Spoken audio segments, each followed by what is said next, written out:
Can I get a skinny margarita? Oh, but with a sugar rim? Sure. Can you get me blow that makes me sleepy? Huh? Never mind.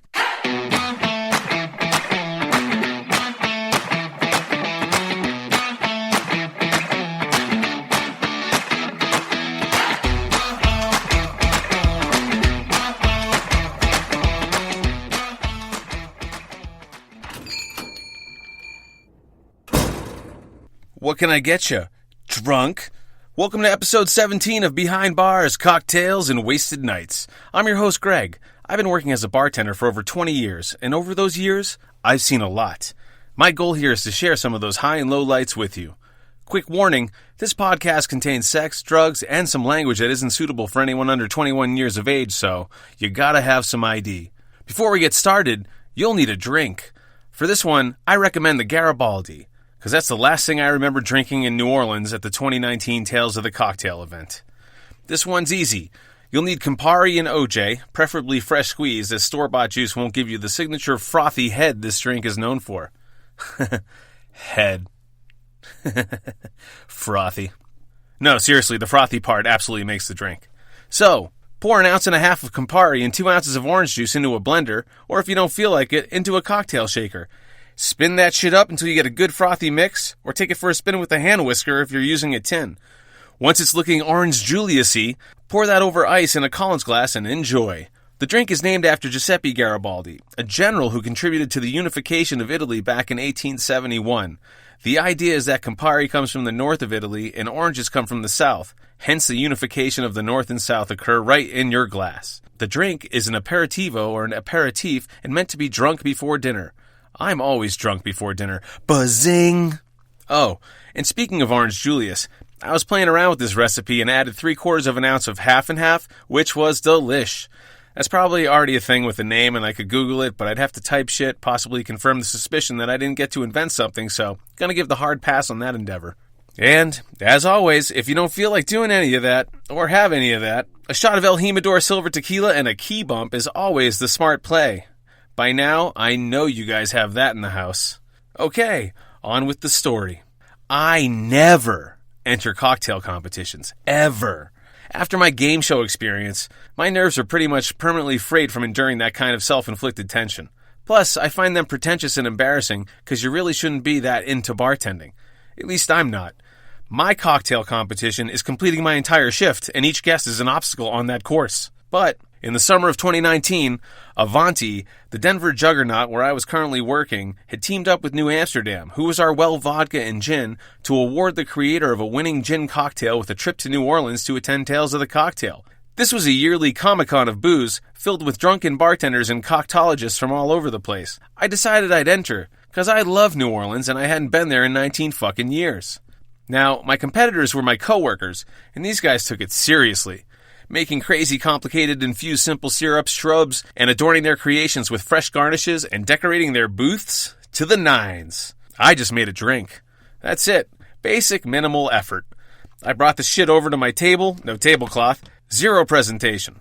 I was actually working my shift and going back and forth between my booth and my bar. The girls' booth looked amazing. They had this gin, chartreuse, basil something drink going on, so they had a green tablecloth, fresh herbs, and wicker baskets and centerpieces. This made me confident that their drink would suck, as they were so focused on the presentation.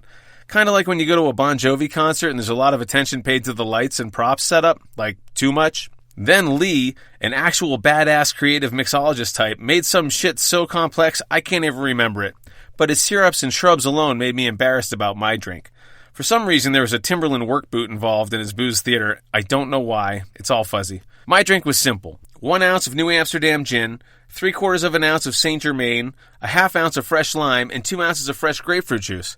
I shook that shit up and strained it over fresh ice in a Collins glass and topped it with the sour raspberry beer. That was my closer. The beer. A beer cocktail was kind of original. Well, for me. There were 6 contestants and things were actually looking good for me to win. Until they weren't. The results came in. The girls with the pretty booth won. Then Lee came in second. Then I came in third. Fuck. Oh well. So much for New Orleans. I didn't have time to be disappointed as I had to get back behind the bar and make drinks for guests anyway and finish my thankless shift. But then some shit happened that would unbelievably work in my favor. The girl who won quit Avanti altogether before the trip came up, so it was just her partner Rachel going. But there was still another spot left, so it went to Lee, who came in second. After not having won, he'd made plans for that week and couldn't go. So by forfeit and default, my third place ass was going to New Orleans.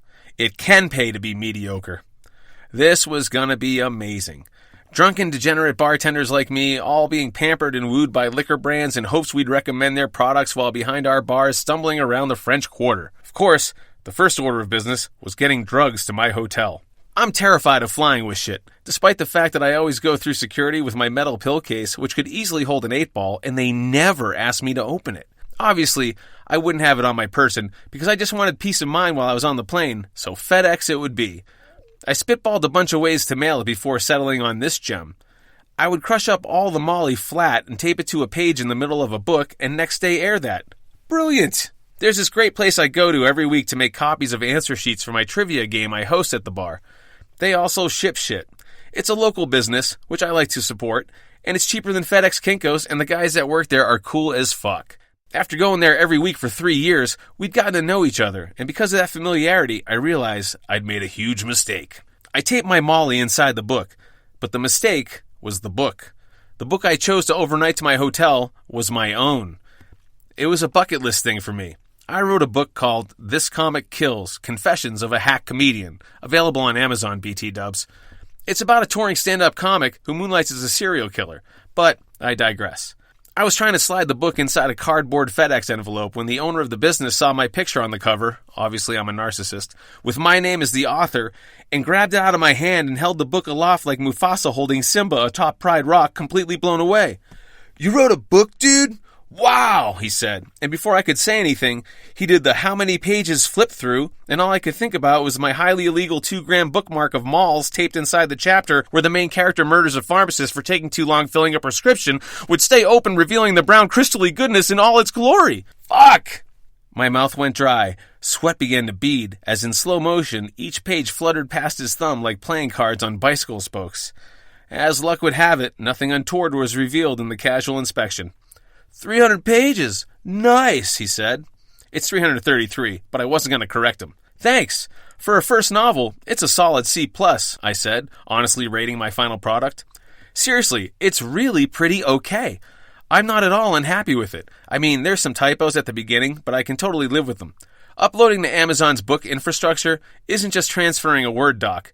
It's really quite daunting, and I actually paid a plump fellow bartender in booze and cheesecake to help me do it. As far as the typos go, I've read and reread it so many times, I guess I just chunked through entire sections and missed a few articles and some punctuation here and there, but fuck it. I'm okay with it. You guys know me by now. I put out super okay content. Readers will know what the fuck I meant to put there anyways. I'm not about to go fix it now. Way too late. Anywhoozlebees, where was I? Oh yeah, the ship shop mailing narcotics to my hotel. Somehow, some way, nothing happened, and the smiling owner finally slid my book inside the envelope and sealed it. Looking back, I think he was fucking with me. I mean, why would I be next day airing a copy of my own book to a female guest named Rachel at a hotel in New Orleans for $40 when a week prior I told him how I, quote, won a trip there? Such an idiot. Yeah, he was definitely toying with me. Bastard. Yeah, I'm not even mad. Good on him. So, all that now squared, I packed and headed to the airport to board Spirit Airlines, where the tray tables on the seatbacks are almost large enough to fit your phone. My tray table had a weird yellow stripe on it. I mention this because before we descended into NOLA, the flight attendants started their shtick. They thank you for flying Spirit, try to get you to apply for their airline's credit card, and let you know one lucky passenger has won a free flight. To find out if you were the lucky one, you simply had to pull down your tray table, and if it had a yellow stripe, you were the one. What in the actual fuck? If you've paid attention to the episodes in this podcast, you know I'm kind of a loser in general, but occasionally, cool stuff happens to me. I just won a free flight on a trip I shouldn't have been on in the first place. As a bartender, I'm a glass is empty and I need to refill it kind of guy, so I took it with a big grain of Morton's kosher salt. It was Spirit after all, and this was a fleet of lawnmowers with wings, let's be honest. But good for them for making a game show out of it. After we deplaned, I caught up with Rachel and we shared an Uber to the hotel where I told her she had a package coming to her and not to worry about it, but that she should just give it to me and not open it. Now, the next thing I had to do was get in touch with my friend Stormy Daniels, who was going to be in town at the same time. We had unfinished sexy business to conduct. Please go back and listen to episode 3, The Night It Was a Dark and Stormy Daniels Night, for context. I got to the hotel and sent her a text. Nothing. Well, for the time being, I guess I should probably attend some of the events New Amsterdam was paying for. The first of which was a lunch with their liquor rep who put the whole promotion together. New Orleans is easily in the top 10 cities of the best food ever, in my humble opinion. We dined at Cochon, an homage to all things pork. To those out there who give a shit and know about this stuff, it's considered by some dining guides to be in America's top 20 restaurants. I gorged on all things bacony, shrimpy, Creole, and delicious. Duck pastrami sliders, grilled Louisiana shrimp, bacon, sausage, pork, and more bacon, and we knocked back 2 bottles of wine. I'm not a drinker, but coming from elevation to sea level was really helping me guzzle it down. After lunch, I split off from Rachel and John, the New Amsterdam rep treating us, to walk my fat ass around and explore the French Quarter and get drunk while I waited to hear back from Stormy. This was July in New Orleans. So before I got 3 blocks, my shirt was plastered to my wet skin and I needed a man pond for my swamp ass something fierce. I ducked into a bar for relief and ordered some tequilas and Miller Lights and decided I'd overtip the bartender, who I clocked using the bathroom 3 times in 45 minutes. He'd actually thanked me for my easy order. Bartending for cocktail-obsessed bartenders for a week must be hell, but these guys were all banking big time thanks to the aggressive tipping done by the Fraternal Order of Slingers in town. Just when I was about to inquire about how I might powder my nose, I heard a familiar voice through the gaping window call, "Studley? No way!" I turned around to find the alcoholically omnipresent Mike Flannery. I'd run into this man at every Aspen Food and Wine Festival, and he stayed on my couch all 3 years I lived there, and crashed with me in Denver for the 4th year. He was a brand ambassador for De Leon, and an expert schmoozer with a memory for faces and names Ken Jennings would be impressed by. Of course he'd be at Tales of the Cocktail, but how the fuck did he notice me in this random bar on Magazine Street in the crush of the drunken revelry? Must be one of those super recognizers who should be fighting crime instead. What's even more noteworthy about this Flannery character is that I was his barback in Boston back in the late 90s. And if you go back to episode 1, the night I fell off the bar, it was his chance illness that placed me behind the stick for my first night of bartending and had indirectly led to this 2-decade fate of servitude I'd endured. Of all the gin joints in the world. We shot shit, and he informed me that another mutual friend, Johnny V, a friend from Boston now unhappily living in Denver since he left the gratuity life of bartending in Miami Beach, was also in town for Tales of the Cocktail. Made sense. This guy had a full bar in his apartment stocked with obscure bottles and drank Americanos at home. Yup, Campari, sweet vermouth, and soda. Who does that? Johnny V. That's who. These two were in their element, absolutely geeking out. I was just waiting for my package so I could roll face. That's where I'm a connoisseur. I don't really care about booze, so I was basically like a person at Comic-Con who casually appreciated Spider-Man, but instead spent his teen years dating.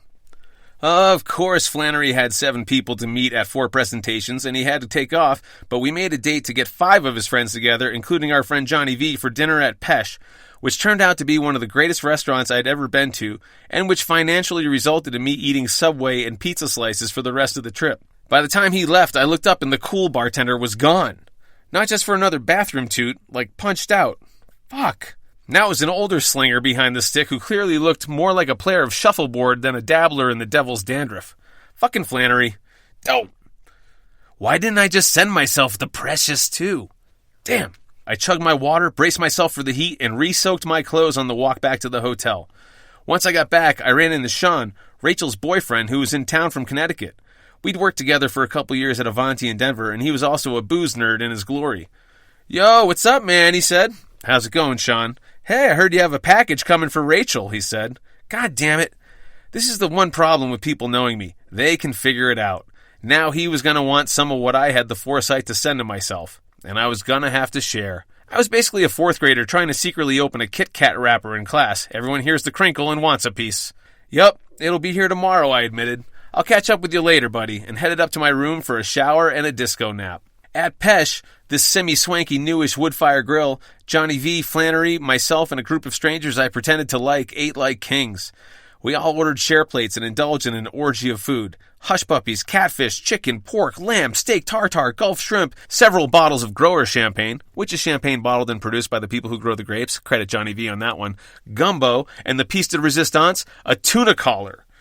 If you've never had a tuna collar, it's basically like someone bisected Jaws with a chainsaw and served you a crescent of fish that span your entire table, and it's delicious and overwhelming, and ultimately broke all of our eating spirits. It was finally over. Pesh had won. When the check came and like assholes we split it instead of using Venmo amongst ourselves, I died inside. It was most of